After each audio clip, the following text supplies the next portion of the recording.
আমার স্নেহের খুব কাছের এক ছোট ভাই, 2009 সাল থেকে। আসসালামু আলাইকুম ভিউয়ার্স, সবাই কেমন আছেন? চেরাকুদ্দিন ভাই, এই চেরাক ভাইয়ের উদ্যোগে আজ আমরা একটি বিশাল আকারের থালা গ্রহণ করলাম, চাবি বুঝে পেলাম। এই থালায় বসেই আজকের সংক্ষিপ্ত আলোচনা করলাম।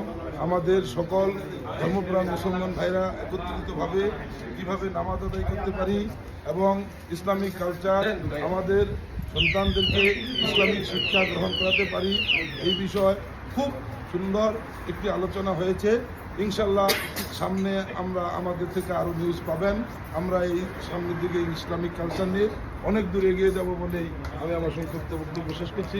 ধন্যবাদ। এখন তারেক ভাইকে কিছু বলার জন্য আমি অনুরোধ করছি। ওকে, ধন্যবাদ আমাদের ডাকে আপনারা সবাই একত্রিত